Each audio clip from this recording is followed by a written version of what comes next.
Brasil entra em campo pelas eliminatórias, né? O Ancelotti escolheu os 25 jogadores para as partidas contra Chile e Bolívia. E com algumas novidades. São 3 meses como chefe da seleção brasileira e a primeira evolução mais evidente está no idioma. Você não ha falado devagarinho, pero... Com um vocabulário mais cheio de palavras em português, o técnico do Brasil explicou por que trocou 1/3 da lista anterior. Eu quero conhecer outros que podem ajudar a seleção a fazer as coisas bem. Entre os 25 anunciados, apenas 5 meio-campistas. Foram 9 defensores e 8 atacantes. Apenas 4 jogadores que atuam no futebol brasileiro. Entre eles, a maior novidade da lista, o estreante Caio Jorge do Cruzeiro. Ele está fazendo muitos goles, um atacante muito jovem, que já tem experiência, porque jogou também em Itália. Na entrevista coletiva, ele deixou recados importantes sobre o que pensa para o time e para os jogadores. Um critério muito importante que a comissão considera é aspecto físico. Um jogador que joga no equipo nacional tem que estar 100%. E Neymar, mais uma vez, não convocado por Ancelotti. Teve um pequeno problema a última semana. Neymar não precisamos testarlo. Todo mundo conhece Neymar, toda a comissão, toda a seleção. Se eles querem explicações, podem chamar-me.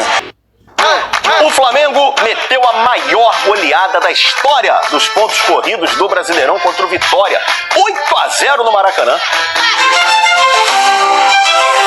Um jogo fantástico, completíssimo. E fomos muito efetivos. Em nenhum momento pararam. Os jogadores, eles querem muito ser campeões, querem muito estar brigando até o final.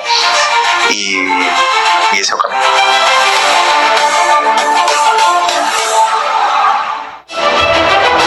A escalada dos decibéis, sinal de que o gol se aproxima. E quando a câmera chega mais perto, a emoção sai do peito pro rosto. Torcedores são feitos de dias assim. Jogadores também. Samuel Lino flertava com o primeiro gol havia algum tempo. Atacante que perturba zagueiros, de potência para abrir espaços. Mas esse Flamengo é coletivo. Saul pressionou a saída de bola. Jorginho, sem demora, para Pedro, pro Arrasca, para Lino. Cruza ou chuta? A fome era grande. Chegou chegando, mostrando todo o seu futebol e agora faz o primeiro gol dele com a camisa rubro-negra. 1 minuto e meio de jogo e o segundo não demorou. Lucas Arcanjo saiu mal. Repara que o Saul nem dominou. Arrascaeta fez o mesmo e o Pedro, íntimo da frieza, fez o que quis. Uma partida decidida com apenas 3 minutos. 5 jogadores tocaram na bola. Jorginho, Arrascaeta de calcanhar, Plata de peito e outra vez o Arrasca. Varela, Samuel Lino e o desfecho, Arrascaeta. Gol de craque! Gol de quem tem muito recurso! Gol de camisa 10! Arrascaeta! 50 gols do uruguaio pelo Flamengo no Maracanã. Flamengo arrebatador. Há 1 mês e meio, Pedro era puro desgosto. Relaxou nos treinos, entrou em crise com a direção, com Felipe Luiz, perdeu espaço. E eu creio que tudo que acontece na minha vida tem um propósito, cada desafio que eu passo, isso serve para me amadurecer, para eu crescer cada vez mais. Um atacante imenso. Livre então, bastou o segundo tempo começar para ele e o Lino se entenderem. Pedro recebeu, Pedro bateu, Pedro! Mais uma trama bem feita, paciente, até o Varela achar o Lino na pequena área. Samuel Lino! 5-0 pro Flamengo! Samuel de costas pro gol. E de repente, caneta, passes e gol. Luiz Araújo substituiu Plata no intervalo sem deixar o nível cair. 6-0. Mais 3 gols, agora em 8 minutos. Olha essa imagem. Pedro cercado por 4, com um toque, ele resolveu. Vem o Pedro, absurdo!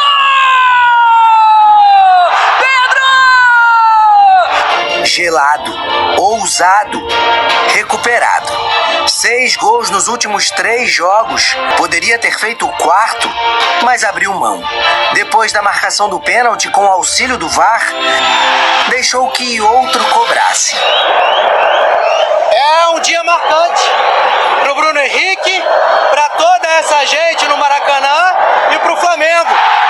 Nos pés do ídolo rubro-negro, o clube alcança a maior goleada da história dos pontos corridos no Brasileirão. São 44 gols feitos e 9 sofridos no Brasileirão deste ano. O saldo é de 35. É mais do que qualquer outro time conseguiu marcar até aqui na competição. Números dão status. Títulos levam ao auge. Passos firmes de um Flamengo a caminho do ápice. Aqui, goleadas do Flamengo só nesse Brasileirão, tá? 6-0 no Juventude, 4-0 no Corinthians, 5-0 no Fortaleza. E essa aí foi demais. 8-0 no Vitória. É isso? A preferência pessoal do técnico. Para mim, ele é melhor que o Ayrton Lucas. Em alguns aspectos, pode ser tão ou mais útil que o Alexandro, que é experiente, mas é um jogador já mais veterano e não tem a força ofensiva que ele tem. Eu acho que o Vinha está sendo super aproveitado, mas todo técnico tem suas manias. E ele acha que o Ayrton Lucas foi o melhor do Flamengo no Mundial de Clubes. Falou isso já. Então, o Vinha vai ter que esperar. Eu acho que ele tem que se preocupar em manter os jogadores motivados. Sabe? Revezar no banco, dar oportunidades também é importante. O cara percebe que não vai entrar, de repente vai desanimando. Um dia você precisa do cara. É outro desafio. Técnico de futebol, antes de qualquer coisa, tem que ser também um bom gestor. Isso faz parte, manter a equipe motivada e sabendo que pode ter uma chance. Até porque essa mudança do calendário, ela foi, em tese, boa para os jogadores reservas dessas equipes, especialmente Flamengo e Palmeiras, que têm elencos mais fartos. Por quê? Se o técnico pensava, nessas semanas aqui eu posso escalar esse time e posso usar esses mesmos jogadores, ou quase todos, no outro jogo, porque vai ser tantos dias depois. Não vai ter mais isso. Então ele vai ter que usar muito o elenco. Muito. Isso pode ser bom se o Flamengo souber usar, porque o Flamengo tem um elenco muito farto, com muitos jogadores, para todas as posições.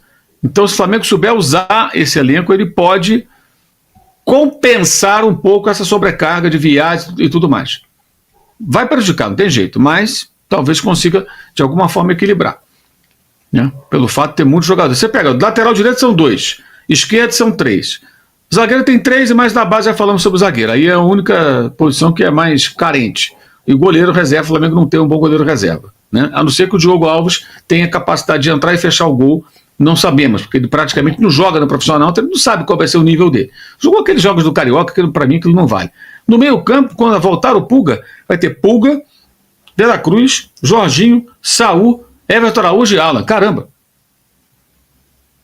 Olha isso. Até o Alan, que o pessoal pega muito no pé, jogaria em maioria dos times da Série A, o Alan seria titular. O Everton Araújo jogaria em vários também. Que são os patinhos feios, digamos assim, desse grupo aí, dos jogadores que o Flamengo tem pro setor. Aí o Flamengo tem Cebolinha, Michael, Luiz Araújo, Plata, Samuel Lino, Arrascaeta, Bruno Henrique, Pedro, Juninho, esqueci alguém, Carrascal. Cara, é muito jogador. É muita gente. Vai ter que sair gente, né? Você monta 2 times aí fácil. Então, assim, usar bem o elenco acho que vai ser muito importante e pode ser um diferencial. Porque vai precisar muito do elenco. Então, acho que aí tem que estar todo mundo muito motivado. A conversa no dia a dia, sabe?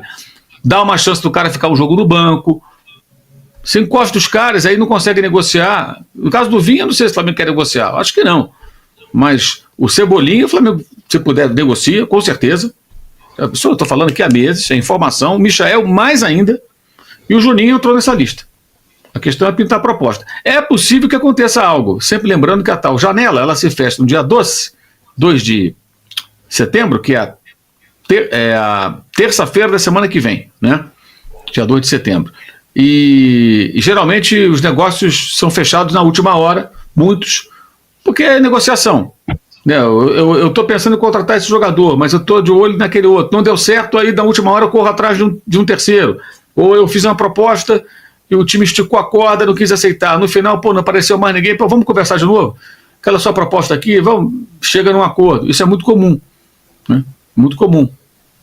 Então, tanto que o último dia a imprensa internacional, não só no Brasil, faz tempo real do mercado, porque acontece muita coisa. Muita coisa. E é por isso, são negociações, e negociações, quando você tem um prazo para fechar, né, a tendência é que elas fecham no final, porque um lado puxa daqui, outro puxa dali, oferece mais um pouco, diminui e tal, até chegar num acordo. Então pode ser que surja alguma coisa, o Flamengo venda alguns jogadores. Eu acho até que é necessário. Porque é muita gente. Isso aí, além do custo, né, de jogador que não está atuando, isso desmotiva, cara. Jogador desmotivado, no grupo é ruim, sabe? Não é bom, não. Não é bom ter gente desmotivada ali, não. E ainda tem Vitor Hugo e Matheus Gonçalves, né? Sim, fora eles, que eu nem citei. Quer dizer, olha a quantidade de jogador que o Flamengo tem. Agora, se for negociar, que negocie direito, né? Não naquele negócio que quer fazer com o Famalicão, de dar o Vitor Hugo pro Famalicão 50%, que não tem cabimento. Então você empresta. Famalicão, empresta, paga o salário, né? E se você conseguir fazer uma venda, você vai ter um percentual X. Agora, já cedeu 50% por troco do quê? Pro Famalicão! Porra, se ele tivesse ido para um time importante da Europa, uma vitrine importante, mas o Famalicão, que o Famalicão fez um bom trabalho aqui, aí não, né? Aí é demais, né? Tanto que acabou que esse negócio não aconteceu. Entrou areia. É isso. E se decide campeonatos. 2020, tudo acontece por conta de uma derrota do Internacional para o Sport, que foi rebaixado. Em Porto Alegre. Rio. Em Porto Alegre. Do nada, ninguém imaginava que fosse acontecer. Pimba. Sport ganha do Internacional. Ali tudo mudou. Os crias do Ninho chamaram a atenção do futebol internacional após a conquista do Mundial de Clubes Sub-20 no último sábado, diante do Barcelona. Entre os destaques da decisão, o camisa 11 Lohan brilhou ao marcar um dos gols da vitória rubro-negra e rapidamente entrou no radar de clubes do exterior. E agora, uma negociação já foi concluída, o atacante está de saída do Flamengo. De acordo com informações do jornalista Fabrizio Romano, especialista em mercado da bola, o Flamengo acertou o empréstimo de Lohan ao Pisa, da Itália. O clube italiano vai desembolsar 500 mil euros, pouco mais de 3 milhões, para contar com o jovem talento por um período inicial. Além disso, o contrato prevê uma cláusula de compra avaliada em 4 milhões de euros, cerca de 25,2 milhões na cotação atual. O Flamengo, no entanto, garantiu uma proteção importante pensando no futuro do jogador. Mesmo com a negociação, o clube manteve 50% dos direitos econômicos de Lohan, assegurando participação em uma venda futura caso o Pisa ou outro clube decida investir em definitivo no atacante. Com apenas 18 anos, Lohan vinha sendo tratado como uma das grandes joias da base rubro-negra. Decisivo nas categorias inferiores, já havia recebido oportunidades no time profissional, mostrando qualidade e despertando otimismo nos bastidores do Ninho do Urubu. Agora, o jogador terá a primeira experiência internacional da carreira em busca de amadurecimento e vitrine no futebol europeu. A negociação também mostra a força da base do Flamengo no mercado internacional. Depois de conquistar títulos expressivos e revelar talentos que já brilham no futebol mundial, como Vinícius Júnior, Lucas Paquetá e João Gomes, o clube segue exportando jovens promissores. Agora eu quero saber a opinião de vocês. Você venderia Lohan? Sim ou não? Deixe sua opinião no comentário. Não esqueça de curtir o vídeo e inscreva-se no canal para não perder nada do Flamengo. Até a próxima e saudações rubro-negras.